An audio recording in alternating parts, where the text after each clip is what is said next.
복실아, 미안하다. 70이 넘은 노인은 매년 겨울마다 그 산을 찾았습니다. 40년 전 자신이 버린 강아지를 부르기 위해서였죠. 사람들은 그를 미친 노인이라 불렀지만 그는 멈출 수 없었습니다. 밤마다 들려오는 게 울음소리, 문 앞에 남겨진 진흙 발자국.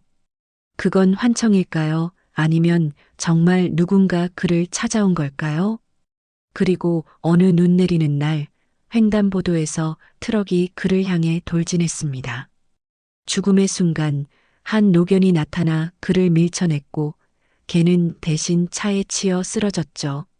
노인이 개를 안았을 때 그의 손에 잡힌 건 40년 전 자신이 직접 묶어준 낡은 붉은 리본이었습니다. 버려진 개는 죽지 않았습니다. 40년을 기다렸다가 자신을 버린 주인을 목숨으로 구했던 거예요. 자, 지금부터 무슨 특별한 사연이 있었는지 지금 바로 시작해 보겠습니다. 제 이름은 정호입니다. 올해 73이에요. 지금은 혼자 살고 있죠. 가족도 없고 친구도 없습니다. 그저 하루하루를 근근히 살아가는 외로운 노인일 뿐이에요. 하지만 제겐 평생 잊을 수 없는 기억이 하나 있습니다. 아니, 기억이라기보다는 죄라고 해야 맞겠네요. 40년 전 이야기입니다. 그때 저는 29이었어요. 일용직 노동으로 하루하루 근근히 살아가던 시절이었죠. 밥 한 끼 먹는 것도 어려웠고 방세를 내는 것도 빠듯했습니다. 겨울은 특히 더 힘들었어요. 일거리가 뚝 끊기거든요.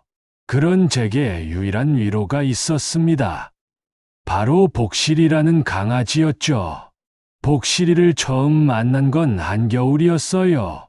일을 마치고 집으로 돌아가던 길에 골목 한 구석에서 떨고 있는 작은 강아지를 발견했습니다. 새하얀 털에 초롱초롱한 눈망울을 가진 아이였어요. 그냥 지나칠 수가 없었죠. 제 주머니엔 그날 번 돈 전부가 들어있었지만 그 돈으로 빵 하나를 사서 강아지에게 줬습니다. 이것밖에 없구나. 미안해. 그렇게 중얼거리며 빵을 내밀자 강아지는 제 손을 핥더니 꼬리를 흔들었어요. 그 모습이 너무 안쓰러워서 그만 집까지 데려오고 말았습니다. 그날부터 복실이는 제 유일한 가족이 되었죠. 복실이와 함께한 시간은 행복했습니다. 비록 가난했지만 집에 돌아오면 꼬리를 흔들며 반겨주는 누군가가 있다는 게 얼마나 큰 위로인지 그때 처음 알았어요. 제가 밥을 먹으면 복실이도 같이 먹었고 제가 잠을 자면 복실이도 제 곁에서 잤습니다. 밤에 추울 때면 복실이를 품에 안고 잤는데 그 따뜻함이 아직도 기억나요. 하지만 현실은 잔혹했습니다. 겨울이 깊어질수록 일거리는 더 줄어들었고 제 주머니도 바닥을 드러냈어요. 방세를 석 달이나 밀리자 집주인이 당장 나가라고 소리를 질렀죠. 저는 하루 종일 일거리를 찾아 헤맸지만 아무도 저를 고용해주지 않았습니다. 어느 날 저는 이틀째 굶고 있었어요. 복실이도 마찬가지였죠. 복실이는 배가 고픈지 계속 낑낑거렸지만 저는 줄 게 아무것도 없었습니다. 그날 밤 복실이가 제 손을 핥으며 꼬리를 흔들 때 저는 결심했어요. 이렇게는 안 되겠다고요. 다음 날 새벽 저는 복실이를 안고 집을 나섰습니다. 목적지는 집에서 1시간 거리에 있는 산이었어요. 눈이 내리고 있었죠. 복실이는 제 품에 안겨서 조용히 있었습니다. 마치 뭔가를 눈치챈 것처럼요.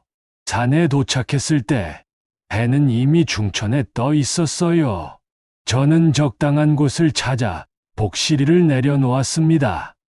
그리고 제가 며칠 전에 사놨던 붉은 리본을 복실이 목에 묶어줬죠. 복실이는 가만히 있었어요.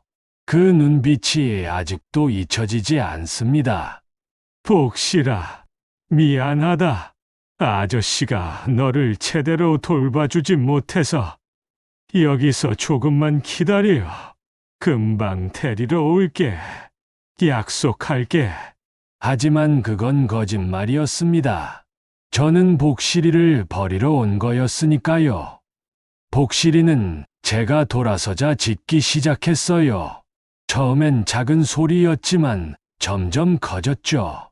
저는 뒤돌아보지 않으려고 애썼습니다. 하지만 복실이의 울음소리가 점점 멀어질수록 제 가슴 속에도 무언가가 찢어지는 것 같았어요.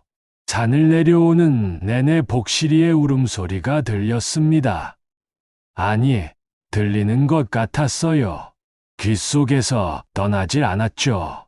집에 돌아와서도 그 소리가 계속 들렸습니다. 밤새도록 잠을 이루지 못했어요. 며칠 뒤 저는 새 일자리를 구했습니다. 건설 현장에서 잡부로 일하는 거였죠. 돈을 조금씩 모으기 시작했어요. 그리고 마음속으로 다짐했습니다. 돈을 좀 모으면 복실이를 데리러 가겠다고요. 하지만 그건 핑계였습니다. 한 달이 지나고 석 달이 지나고 1년이 지났지만 저는 그 산에 가지 못했어요. 아니, 가지 않았던 거죠. 복실이가 이미 죽었을 거라고 아니면 누군가 데려갔을 거라고 스스로를 위로했습니다. 세월이 흘렀어요. 저는 돈을 모아서 작은 가게를 차렸고 그럭저럭 먹고 살 만해졌습니다. 결혼도 했죠. 하지만 아내와는 오래 가지 못했어요. 아이도 없었고 결국 이혼했습니다. 다시 혼자가 되었죠. 나이가 들수록 복실이 생각이 더 자주 났습니다. 특히 겨울만 되면 그날의 기억이 생생하게 떠올랐어요. 복실이의 울음소리, 그 눈빛, 제가 묶어준 붉은 리본. 모든 게 선명했죠. 60이 넘어서부터는 매년 겨울마다 그 산을 찾아갔습니다. 복실이를 버린 그 자리를 찾아가서 빌었어요. 복실아, 미안하다. 아저씨가 잘못했어. 용서해줘. 사람들은 저를 이상한 노인이라고 했습니다. 산에서 혼자 중얼거리는 미친 사람이라고요. 하지만 저는 멈출 수 없었어요. 그게 제가 할 수 있는 유일한 속죄였으니까요. 그런데 이상한 일이 생기기 시작했습니다. 밤마다 집 밖에서 개 짖는 소리가 들렸어요. 처음엔 동네 개들 소리려니 했죠. 하지만 그 소리는 너무 가까웠습니다. 마치 제 문 앞에서 짖는 것 같았어요. 어느 날 새벽, 저는 문을 열어봤습니다. 아무도 없었죠. 하지만 문 앞에 진흙 발자국이 있었어요. 개 발자국이었습니다. 그것도 작은 개의 발자국이요. 저는 그 발자국을 보며 생각했습니다. 복실이가 저를 찾아온 걸까? 아니, 그럴 리 없어요. 40년이나 지났는데 복실이가 살아있을 리 없죠. 하지만 마음 한구석에선 그렇게 믿고 싶었습니다. 그리고 그날이 왔어요. 제 인생에서 가장 잊을 수 없는 날이죠. 눈이 내리는 날이었습니다. 저는 장을 보러 나갔어요. 횡단보도 앞에서 신호를 기다리고 있었죠. 눈이 많이 와서 시야가 좋지 않았습니다. 그때 누군가 경적을 울렸어요. 고개를 돌리니 트럭 한 대가 미끄러지며 제 쪽으로 오고 있었습니다. 저는 얼어붙었어요. 움직일 수가 없었죠. 그냥 멍하니 서 있었습니다. 죽음이 코앞까지 다가온 순간 갑자기 누군가 저를 밀쳤어요. 저는 바닥에 넘어졌고 트럭은 제 옆을 스쳐 지나갔습니다. 정신을 차리고 보니 제 옆에 개 한 마리가 쓰러져 있었어요. 피투성이였습니다. 노견이었죠. 털은 희끗희끗했고 몸은 말라 있었어요. 제가 저를 밀친 건 바로 이 개였습니다. 안 돼. 안 돼. 저는 개를 안아 올렸습니다. 아직 숨이 붙어 있었어요. 하지만 눈빛이 흐려지고 있었죠. 저는 개를 안고 동물병원으로 뛰어갔습니다. 하지만 이미 늦었어요. 죄송합니다. 내부 출혈이 너무 심해서. 수의사의 말에 저는 주저앉고 말았습니다. 개는 제 품에서 조용히 숨을 거뒀어요. 그때 제 눈에 뭔가가 들어왔습니다. 개의 귀에 묶인 낡은 천 조각이었죠. 붉은 리본이었습니다. 색이 많이 바랬고 닳아서 거의 끊어질 것 같았어요. 하지만 저는 그 리본을 알고 있었습니다. 40년 전 제가 복실이에게 묶어준 바로 그 리본이었으니까요. 복실아. 저는 개를 꼭 안고 울었습니다. 40년 만에 다시 만난 복실이었죠. 아니, 정말 복실이가 맞는 걸까요? 개의 수명은 길어야 15년 정도인데 40년을 살 수는 없잖아요. 하지만 그 리본은 분명했습니다. 매듭 방식도, 천의 재질도, 모든 게 제가 기억하는 그대로였어요. 저는 혼란스러웠습니다. 이해할 수 없었죠. 하지만 한 가지는 확실했어요. 이 개가 저를 구했다는 것, 그리고 이 개가 복실이와 관련이 있다는 거요. 저는 개를 집으로 데려왔습니다. 그리고 마당 한 구석에 조그만 묘를 만들어줬어요. 붉은 리본은 그대로 묻어줬습니다. 묘 앞에 앉아서 편지를 썼죠. 복실아, 미안해. 정말 미안해. 내가 나를 버리지 않았구나. 40년 동안 날 기다려준 거니? 아니면 내 새끼가 날 지켜준 거니? 어쨌든 고마워.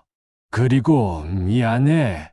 그날 이후 제 삶이 바뀌었습니다. 저는 더 이상 그냥 살 수가 없었어요. 뭔가를 해야 했죠. 복실이에게, 그리고 제가 저질렀던 죄에 대한 속죄를 해야 했습니다. 다음 날부터 저는 유기견 보호소를 찾아갔어요.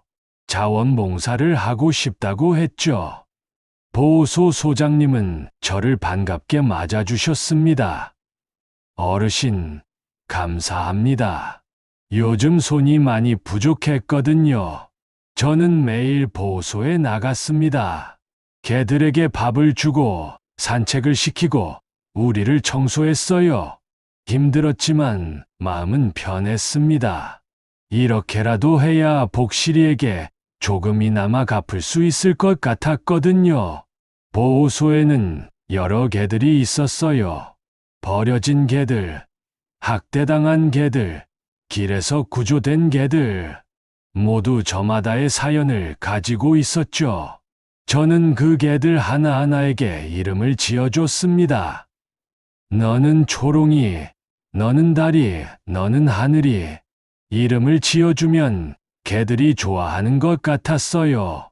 꼬리를 흔들며 제게 다가왔죠. 그럴 때마다 저는 복실이를 떠올렸습니다. 보호소에서 일한 지 한 달쯤 됐을 때 새로운 개가 들어왔어요. 하얀 털을 가진 작은 암컷이었죠. 보호소 직원이 말했습니다. 이 아이는 공사장에서 구조됐어요. 다리를 다쳤는데 다행히 큰 문제는 없대요. 저는 그 개를 보는 순간 가슴이 뛰었습니다. 복실이를 닮았거든요. 눈빛이 특히 그랬어요.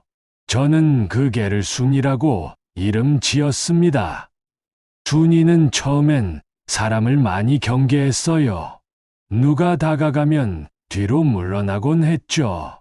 하지만 저에게는 조금 다르게 반응했습니다. 제가 다가가면 가만히 있었어요. 도망가지 않았죠. 저는 매일 순이에게 말을 걸었습니다. 준아, 오늘도 날씨가 좋구나. 산책할까? 준이는 고개를 갸웃거리며 저를 바라봤어요. 그 모습이 너무 사랑스러웠습니다. 어느 날, 저는 순이에게 복실이 이야기를 들려줬어요. 준아, 아저씨한테 옛날에 복실이라는 친구가 있었어. 근데 아저씨가 그 친구를 버렸단다. 정말 나쁜 사람이지. 아저씨는 평생 그 죄를 안고 살고 있어. 준이는 제 말을 듣는 둥 마는 둥 했지만 가끔 제 손을 핥아줬어요. 그럴 때마다 저는 울컥했습니다. 보호소에서 일한 지 석 달쯤 됐을 때 이상한 일이 있었어요. 제가 복실이 묘에 묻어뒀던 붉은 리본과 똑같은 리본을 순이가 물고 있는 거예요. 준아, 그게 어디서 났어? 저는 리본을 집어들었습니다. 분명 복실이 묘에 묻어뒀던 그 리본이었어요.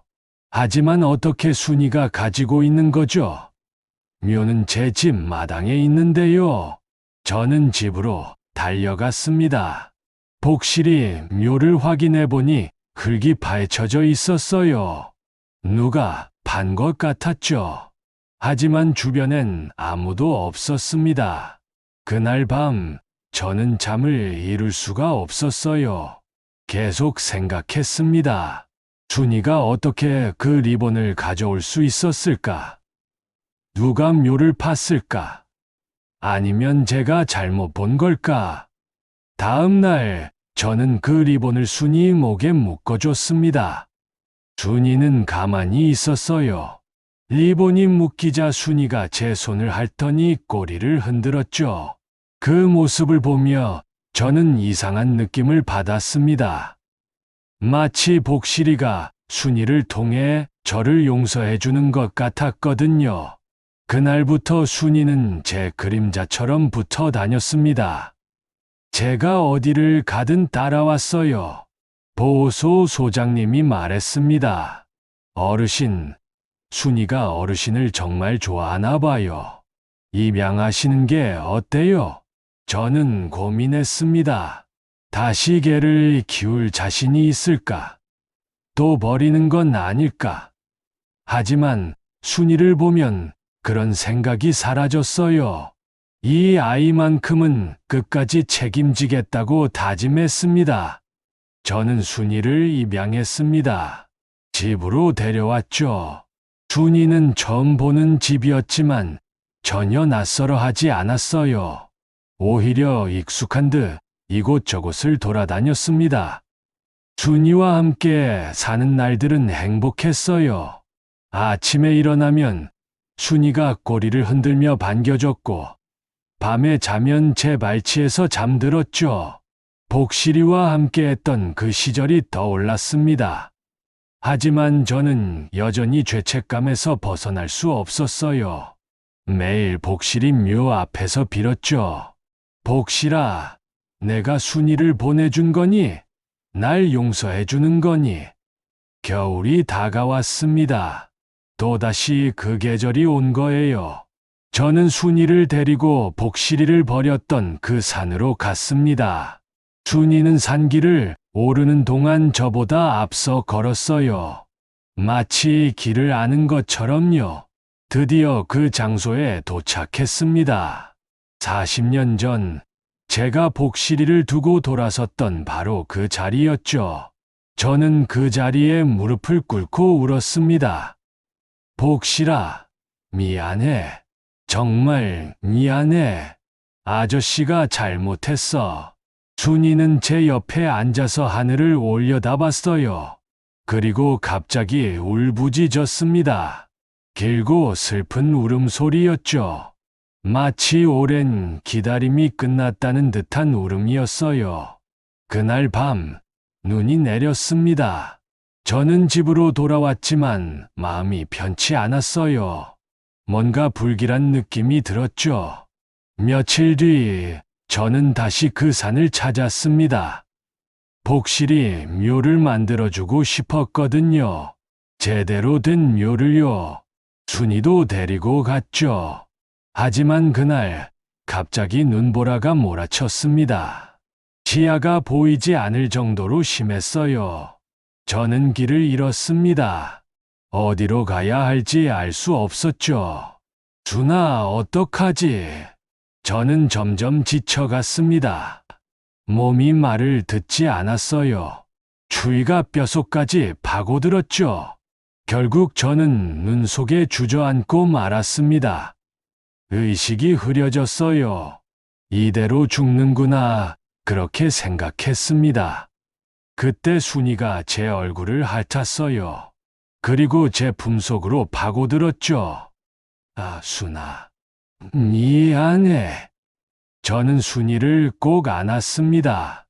그리고 눈을 감았어요. 얼마나 시간이 지났을까요? 저는 누군가 저를 흔드는 느낌에 눈을 떴습니다. 구조대원들이었어요. 어르신, 정신 차리세요.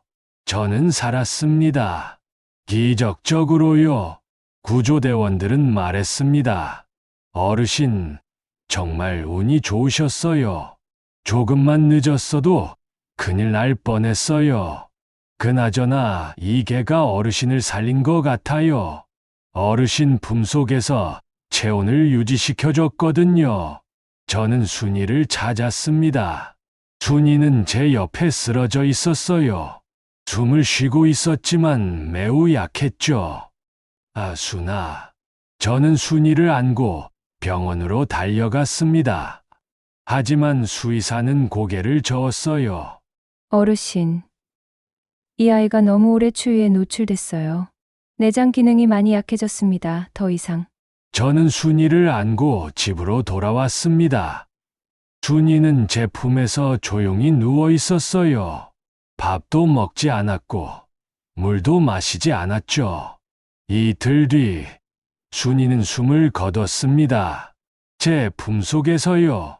마지막까지 제 손을 핥아줬어요. 그리고 편안한 표정으로 눈을 감았습니다. 저는 순이를 복실인 묘 옆에 묻어줬습니다. 목에 묶였던 붉은 리본도 함께요. 순아, 고마워.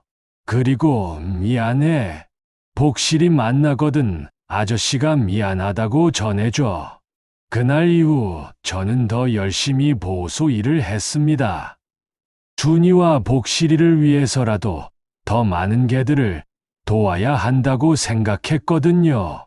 봄이 왔습니다. 보호소에 편지 한 통이 배달됐어요. 발신인은 없었고 봉투 안에는 낡은 종이 한 장이 들어있었죠. 저는 그 종이를 펼쳤습니다. 거기엔 이렇게 적혀 있었어요. 아빠, 나 이제 행복해요. 그리고 나 복실이 아니에요. 나 순이에요. 복실이는 오래전에 무지개 다리를 건넜어요. 하지만 아빠를 너무 걱정해서 나한테 부탁했어요. 아빠를 지켜달라고요. 이제 아빠 곁엔 또 다른 친구가 갈 거예요. 그 친구도 잘 돌봐주세요. 아빠, 사랑해요. 저는 그 편지를 읽으며 울었습니다. 한참을 울었죠. 그리고 깨달았어요. 복실이는 저를 용서했다는 걸, 그리고 순이를 통해 저를 지켜줬다는 걸요. 편지를 받은 다음 날, 보호소에 새로운 개가 들어왔습니다. 하얀 털을 가진 수컷이었어요. 직원이 말했습니다. 어르신, 이 아이 좀 봐주세요. 아무도 안 다가가려고 해요. 사람을 너무 무서워하거든요. 저는 그 개에게 다가갔습니다. 개는 구석에서 떨고 있었어요. 하지만 제가 손을 내밀자 조심스럽게 다가와서 냄새를 맡았죠. 그리고 제 손을 핥았습니다. 너도 많이 힘들었구나. 저는 그 개를 쓰다듬었어요.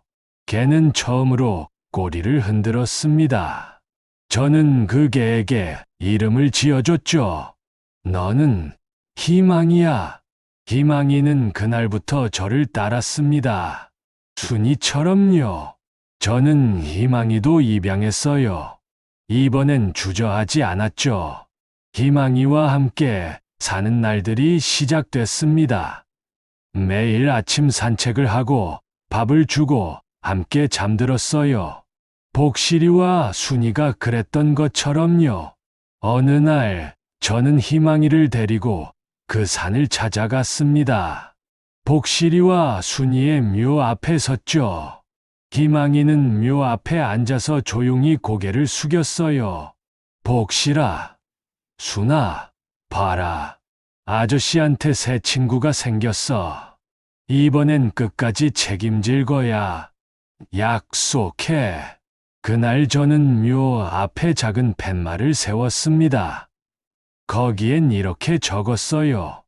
여기 복실이와 순이가 잠들어 있습니다. 나를 용서해준 천사들입니다.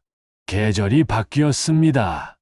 여름이 왔고 가을이 왔어요.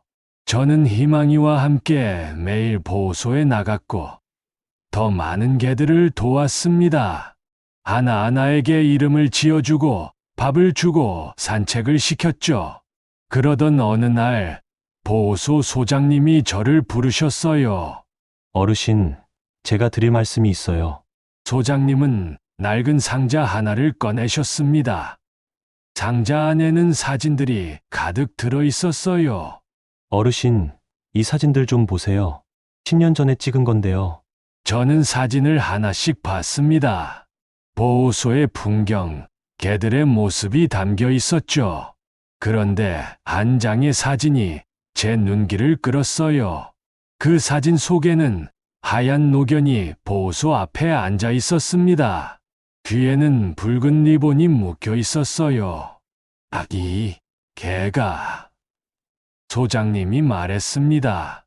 네, 그 개예요. 10년 전부터 이 보호소 앞에 자주 나타났었어요. 근데 절대 안으로 들어오지 않더라고요. 그냥 앞에 앉아서 누군가를 기다리는 것처럼 보였어요. 그러다가 어르신이 오시기 며칠 전에 사라졌죠. 저는 사진을 물끄러미 봤습니다. 그 개는 복실이를 닮았어요. 아니, 분명 그 개가 저를 구해준 바로 그 개였습니다. 이 개가 어르신을 기다렸던 것 같아요. 10년 동안이나요. 저는 아무 말도 할 수 없었습니다. 그저 눈물만 흘렀죠. 그날 밤 저는 꿈을 꿨습니다. 하얀 들판에서 복실이가 달려왔어요. 순이도 함께 있었죠. 두 마리는 꼬리를 흔들며 제게 다가왔습니다. 복실아, 순아. 복실이가 제 손을 핥았어요. 그리고 미소 짓는 것 같았죠. 순이도 제 곁에서 앉았습니다. 아빠, 이제 됐어요. 우린 행복해요. 아빠도 행복하세요. 그 말을 끝으로 두 마리는 들판 저편으로 뛰어갔습니다. 저는 손을 흔들며 외쳤어요. 고맙다. 미안하다. 사랑한다. 꿈에서 깨어났을 때 제 손에는 작은 붉은 리본 조각이 쥐어져 있었습니다. 분명 꿈이었는데 리본은 진짜였어요. 저는 그 리본을 소중히 간직했습니다. 그리고 희망이 목걸이에 달아줬죠. 희망아, 이건 내 선배들이 준 선물이야. 희망이는 꼬리를 흔들었습니다. 세월이 또 흘렀어요. 저는 이제 73입니다. 몸도 많이 약해졌죠. 하지만 마음은 예전보다 훨씬 가벼워요. 죄책감은 여전히 있지만 이젠 용서받았다는 걸 알거든요. 보호소 일은 계속하고 있습니다. 비록 힘들지만 멈출 수가 없어요. 한 마리라도 더 도와야 한다는 생각뿐이죠. 요즘엔 젊은 자원봉사자들도 많이 옵니다. 그들에게 저는 이야기해줘요. 복실이와 순이의 이야기를요. 고맙습니다. 복실아, 고맙습니다. 순아, 그리고 사랑합니다. 누군가 이런 말을 했습니다. 우리가 동물을 사랑하는 이유는 그들이 우리를 배신하지 않기 때문이다라고요. 하지만 저는 이렇게 말하고 싶습니다. 동물이 우리를 사랑하는 이유는 우리가 그들의 전부이기 때문이다라고요. 여러분 곁에도 소중한 생명이 있다면 오늘 한 번 더 안아주세요. 한 번 더 쓰다듬어 주세요. 그 작은 손길이 그들에겐 세상 전부니까요. 이 이야기가 여러분 마음에 작은 울림이 되었다면 좋아요와 구독으로 응원해 주세요. 여러분의 작은 관심이 더 많은 감동적인 이야기를 전하는 힘이 됩니다. 다음에도 더 좋은 이야기로 찾아뵙겠습니다. 감사합니다.